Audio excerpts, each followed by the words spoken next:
Hi, and we are back to Entrepreneur's Edge. I'm your host, Janice McLean Deloach, and here with me I have the honor and pleasure joining us is Mr. Knight A. Kiplinger, who is the editor-in-chief of the Kiplinger Letter, and I'd like to say hello, sir, and thank you for coming today. Nice to be with you. I have followed your magazine for a while, off and on, of course.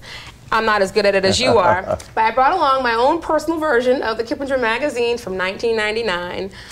Still have a lot of work to do, but I have the honor of sitting here and talking with Mr. Kiplinger himself, who is great at credit and economy and forecasting.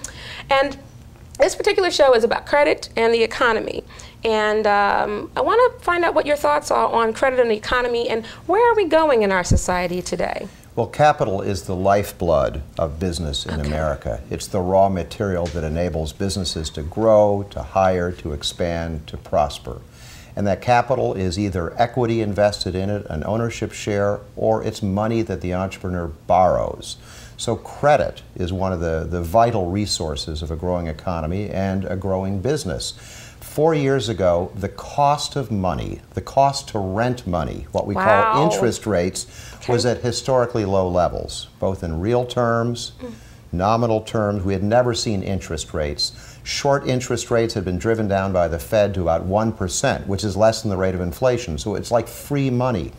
But over the last 2 years, the Fed has raised short rates back. Small businesses that might have been borrowing at 7 or 8% are now paying 10, 11, 12% for the bank loans that they need.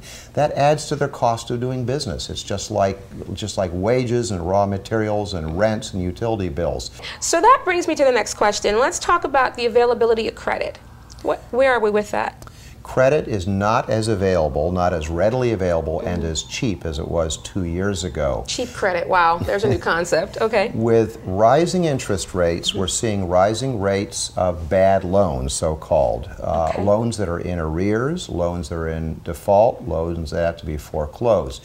Banking regulators here in Washington, at the control of the currency, the Federal Reserve, they're watching this very carefully, and they're telling banks to be more picky about who they lend money to, more discerning, more selective. So small business borrowers need to show a better balance sheet, a better credit history to get the same loan at the same price that they did a couple of years ago. Now, we're not talking about a real credit squeeze or a credit drought.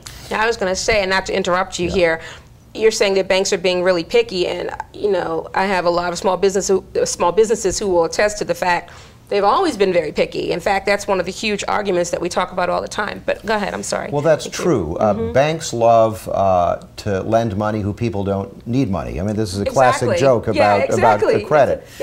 You don't need a loan? Yeah, let me lend you some money. The people who need it most sometimes the hardest time getting it. And that's why a lot of small businesses are turning to alternative sources of credit today. Some small business owners borrow on their credit card, their Visa and MasterCard. That's really expensive money. You know, that's 16, 18, 20% money.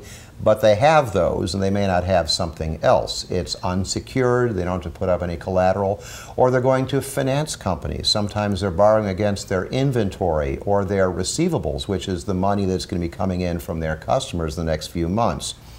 Which I've noticed there's a huge rise in it as well. That's Companies that are doing the factoring out, they're giving people money ahead of time while they're waiting for the receivables to come in for companies. So I notice there's a rise in that too. Exactly. And as every small business owner knows, the more security, the more collateral you can put up, the better your balance sheet, the less expensive your money. But a lot of small businesses don't have a great balance sheet and a great credit history to show to a lender, so they've got to pay more for money.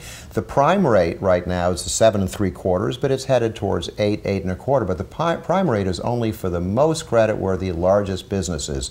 Small businesses have always paid many percentage points more than the prime rate.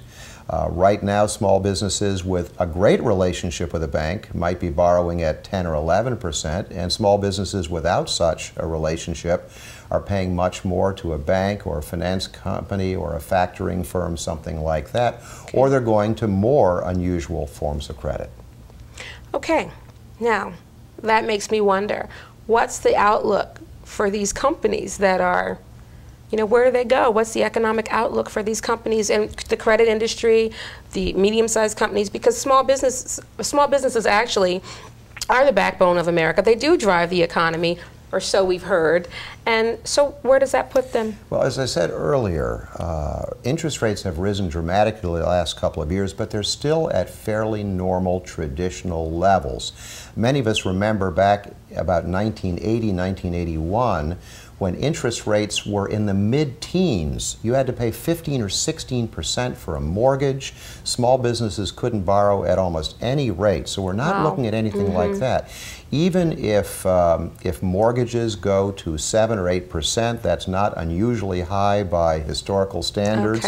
It's not going to choke off the housing industry. Small businesses will still have access to credit at reasonable prices, even with interest rates going up another point or two from today. Okay.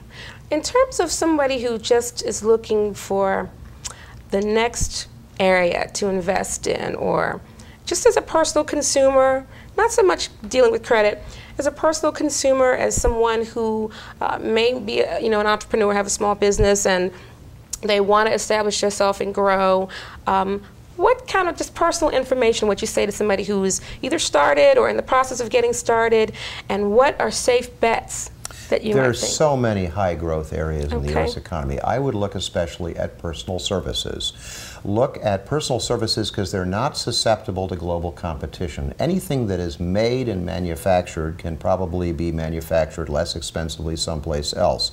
So if you're making something, you're in the global workplace. But if you're supplying a service which is local, then you can establish personal service to local customers. It could be in the healthcare field. It could be in personal services ranging from pet care to small retail establishments. But that's a great growth path for small businesses. Okay. Mr. Kiplinger, it is my pleasure sitting here speaking with you. I hope to have you come back again and talk to us some more. And wow, I'm just sitting here going, okay, personal services, I have to check that out. So thank you. My pleasure. Thank you for speaking with us. Thank you. Stay tuned. We'll be right back to Entrepreneur's Edge.